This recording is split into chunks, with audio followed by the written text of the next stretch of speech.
this is a basketball podcast, obviously, right? So, we talk a lot about basketball, we talk a lot about stuff, but the NBA Finals is literally we're 4 games into the NBA Finals. It's been pretty even, I think, both ways, right? Obviously, you see it. It's a 2-2 series. There's no questioning that it's a 2-2 series at the moment.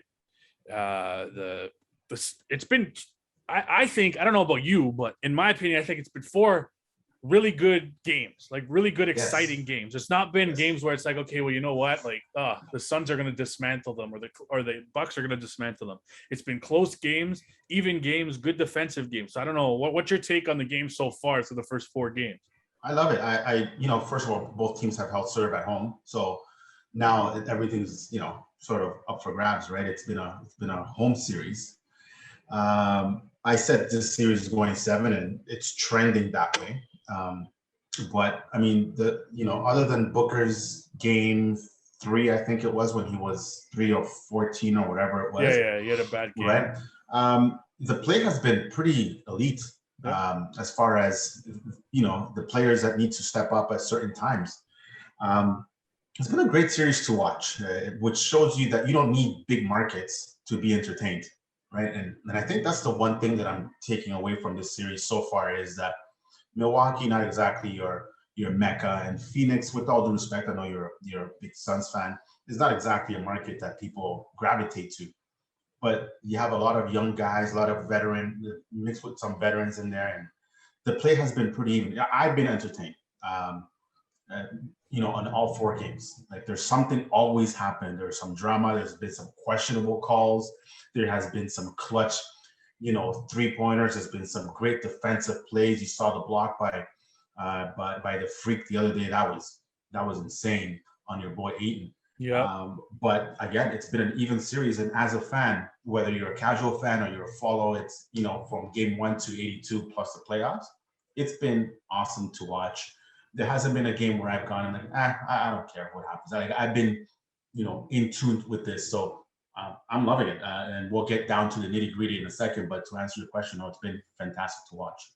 Well, yeah, and at the end of the day, it's been, for the most part, like you said, obviously you had that one game where Devin Booker really kind of wasn't anywhere to be seen, so to speak, right? He was kind of, non-existent in that game. Obviously, they lost by 20 points in that game, but Devin Booker. But the margin of victory didn't really, I think it was more flattering. It doesn't mean that the quality of play was bad. It's just that there's a certain point during that game that Phoenix just ran out of gas. Yeah, and I think the same thing happened in the last game. They're up, they get up, they lead for basically all 3 quarters of the game, and then the 4th quarter comes, and it's like they start the nerves start chipping away at them in terms of at least the last 2 games wise, right? Yeah. The first 2 games, obviously, I think we've seen a different team that plays at home and on the road in this series, at least, right? The first 2 games, like the first game, they were absolute world beaters. There was no way they were losing that game. Right, they came out right. They came out guns blazing. Right, there was no, but the last 2 games they've kind of been, I'm worried for them a little bit in the sense of right, because you're worried about execution, or you're worried about, because what I was referring to, just to be clear, I'm talking about the competitiveness of both teams. Like, these guys are going out like 150%. There's no doubt. Like, going back to game 1, Giannis, we didn't even know if he was going to play. Like, there was doubts that he was going to play game 1 or 2, and he came out and balled out. Like, shout out to Giannis, because he's showing a lot of people, like, and it's funny, right? Like, you have to prove yourself as a 2-time MVP. But this guy has a lot of grit on top of being an elite player. But I was talking about the competition of both teams. The defense has been great at times for both teams. It just shows up. But yes, some of the scores, to your point, like, for example, that 20-point margin of victory was, I still think a little bit flattering, but it has to do more about making shots. But otherwise, it has been 4 entertaining games, period. Now, to your point, back to the Phoenix Suns, why are you worried? What is it that you think that Phoenix can sort of lose grip of? Because I know exactly what I'm worried about, but I want to hear from you. I don't know. I'm worried about it in the sense of, like, those guys, like we saw it last game, there's no secondary scoring. You can't. Devin Booker put up 42 points, and I think the next closest guy had 12 points or something like that. Okay. Right? You can't win if you're the Phoenix Suns and Devin Booker's putting up 42 points while Chris Paul's turning the ball over 5 times, right? You know what I mean? They have to, and I guess, like I said, it all depends on how they play at home. Obviously, we've seen the first 2 games. They play a different style at home. The fans really like buoy them on in the Valley, right? So, but I'm worried about the fact that Giannis and Chris Middleton are sort of coming into their own, right? Kendrick Perkins calls them Batman and Robin, right? Batman, but you know what I mean? Like, those 2 players are absolutely, like, they're having exceptional games. Like the last 2 games, especially, we've seen the Giannis Antetokounmpo that we've normally seen, and the Chris Middleton, who, obviously he's always been like that. He's been inconsistent. Not inconsistent, but he has good games in spurts, right? He's one of those guys that has games in spurts. Streaky. He's a streaky player, right? Exactly. Which makes him inconsistent. Exactly. He put up 40 points last night, right? On 15 of 33 shooting.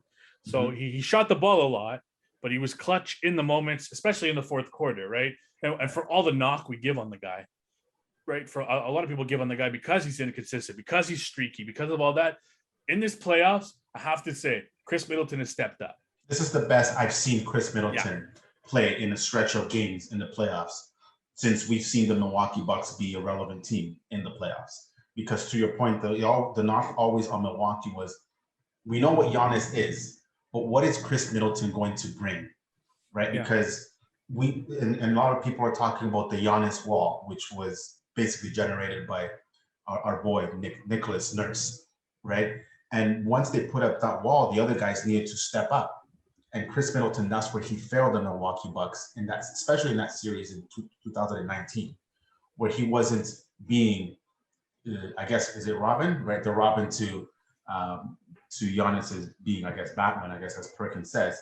But now he's shown you a little bit more. Like he's a good player, playing defense, right, making clutch shots, right. But again, to your point, these 2 teams look like different teams on the road versus at home. And eventually somebody has to get one on the road. There's no doubt about it. And I think, to your point, maybe to me, that's the one thing that you have to worry about.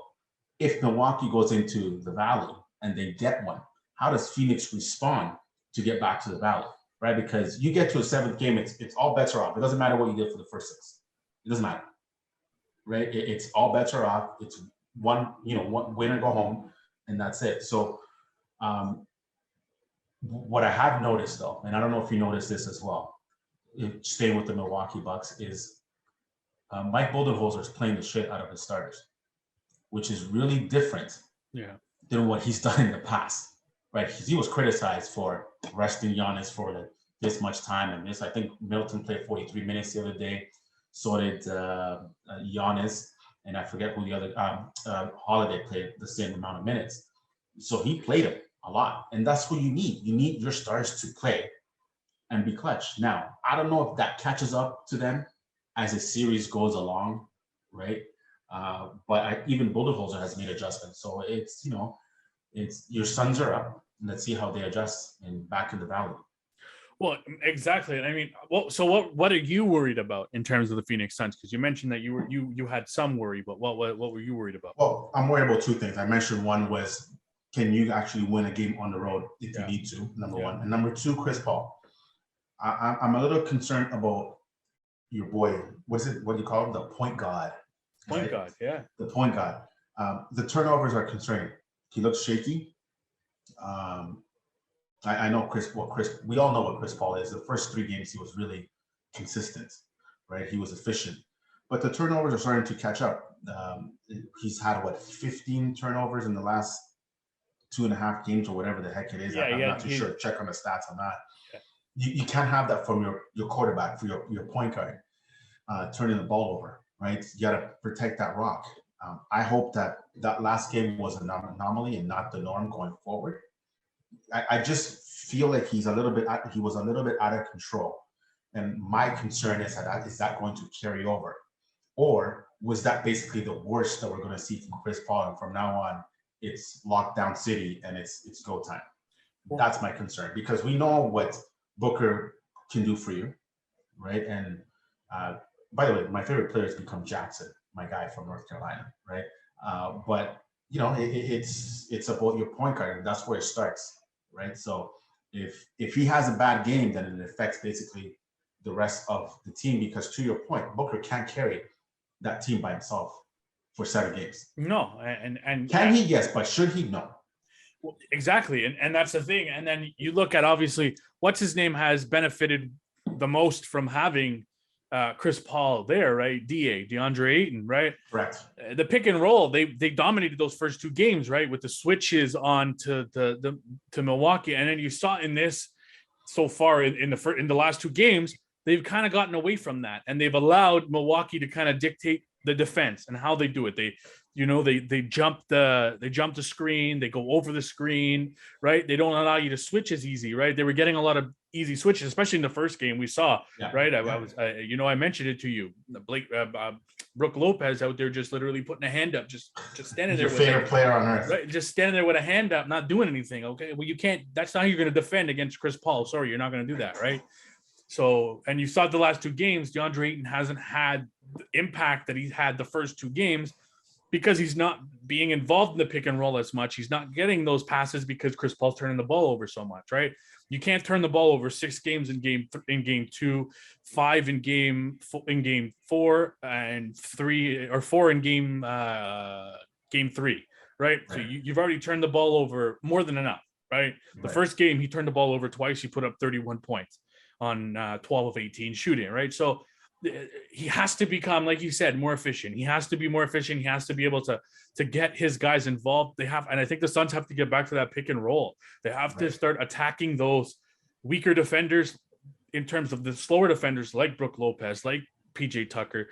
Those guys get switches on Pat Connaughton, those kind of things, because Drew Holiday, Giannis Antetokounmpo, and Chris Middleton are killing them the last 2 games in terms of, especially on the defensive end in the fourth quarter, especially. Right. Yeah. And Giannis, and don't get me wrong, obviously, we're not going to sit here and say that foul shouldn't have been called on Devin Booker. Right. I mean, that should have been called by, like, I could have called that myself from my sleep 10 out of 10 times, twice on Sunday. But at the end of the day, yeah, that should have been called. But the first 5 calls he had, a lot of them were chintzy, cheap calls. Right. So it's like, they go from protecting Giannis Antetokounmpo and giving him whatever he wants. He slaps a guy in the face, pokes the guy in the eye, and it's just okay. It's just a regular foul. You know what I mean? He was swatting for the ball, but there's the refs obviously aren't playing. They're playing a little bit of a factor into it on both sides of it, obviously. And Giannis, you see the difference. Giannis hits free throws when he's at home. When he's on the road and people are counting down, which is hilarious. But because he takes almost 15 seconds to shoot a ball, it's like, man, just shoot the free throw. It's a free throw. That's what it is. I thought Karl Malone took for a long time. This guy is like ridiculous. Yeah, it's brutal. But man, obviously I want to see the Suns win. I want to see them win their first NBA title. Obviously, right? They haven't won one. Milwaukee hasn't won one in a long time. So either team is 1970, 54 years, whatever the math is. Yeah, 54 years, right? Less than the Leafs, but we'll okay, sorry. How do we manage to get that reference in the Basketball Lab podcast? I just gotta throw that in there, right? Exactly. But like, I want to see Phoenix win it. I want to see Chris Paul finally win an NBA title. He's been around the league. He's put in his dues. He's done he's done everything. He's the consummate professional and the consummate teammate for the most part out there. So I want to see him win an NBA title. What happens if Milwaukee loses? I don't know, because at the end of the day, let me rephrase that question before you answer. Who needs this more? Whose future is brighter? Like, is the window bigger for Phoenix or Milwaukee? Oh, I think there's no question the window's bigger for Phoenix. I mean, you're talking about in the Western Conference. even still, even if they were in the Eastern Conference, I don't think it would matter. You're talking about a team that's still got young talent like Devin Booker, like DeAndre Ayton, Cameron Payne has stepped up, Cam Johnson, Torrey Craig's looked good out there. I think I called him Jackson, by the way, earlier, so I apologize. Yeah, right. So you got Torrey Craig, there's still a lot of talent, young talent on that team.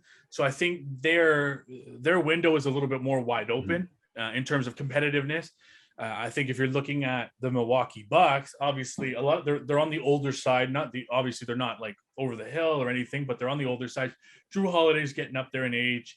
Chris Middleton, Giannis Antetokounmpo's been around for a bit now. He's getting, but he's not in the back nine. But he's not. But he's, especially for a guy that's had to carry the team for so many years now, right? It's a lot of wear and tear on your body. A lot of wear and tear on your body when you're the one in the trenches every single night doing a lot of the heavy lifting.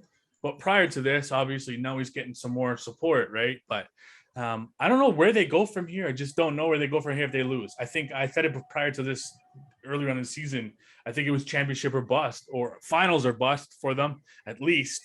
But if they don't win a championship, it's like, I don't know if they're going to be able to get back there, because Brooklyn's going to come back fully healthy. I would assume they're going to come back fully healthy.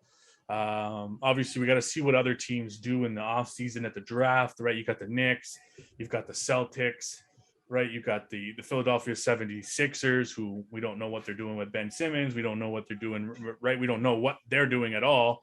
So there's still a lot of up in the air, right? Miami could take a bounce back there, right? They've still got Jimmy Butler. They're talking about bringing back Oladipo, Dragic. So yeah, I don't know.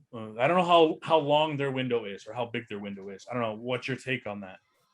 I think that they bought themselves a little bit more time by getting to the finals. I honestly do. I think and I'm going to start with the coach, Mike Budenholzer, right? Who our boy, Mark Clark, who, shout out to him, by the way, we miss you, buddy. I think he bought himself for another year at least. I think he's actually stayed his job. I don't think that the Milwaukee Bucks say, hey, Mike, you're out. He got into the final, especially like if this series goes 7 and they lose in game 7 by 2 or 3 points or whatever, 2-possession game or whatever the case is. How do you justify firing a guy like that, right? I don't think that if they would have not got out of the Eastern Conference, then there's a whole different conversation. I think the Bucks have bought themselves maybe another year to figure it out. Again, we're forecasting towards the future. We don't know what it is as we record this. It's going into game 5, but I think that the Milwaukee Bucks have bought themselves an extra year. In saying that, there is no doubt. I knew the answer before I asked the question. I guess that the Phoenix Suns window is clearly longer, with an asterisk with Chris Paul, because we don't know what the future holds for him. Correct me if I'm wrong, I believe he has a player option coming up soon. But whether he does or doesn't, I mean, he's in his mid to late 30s now. Yeah. So his window is shorter than everybody else. The team is in fine shape. Like this team, you got your stud in Booker, and you got Ayton, and then all the other pieces are there, and you got one of my favorite coaches in Monty Williams. So they'll be fine. They'll be fine for years to come. But the Bucks, I think they bought themselves a year, so we'll see what happens. This is really fascinating. Yeah, I agree with that. It all could have changed again. Kevin Durant's toenail didn't step on that 3-point line. I'm just gonna leave it at that. As far as Milwaukee, by the way, not Phoenix. Yeah, no, I completely agree with you. Like, that's what I think. I think that it probably bought them at least a year or two. I'm gonna say more likely a year if they don't win. If they win, I think maybe you'll give them a couple more years. I think that the core is there, right? I think there's no question of that.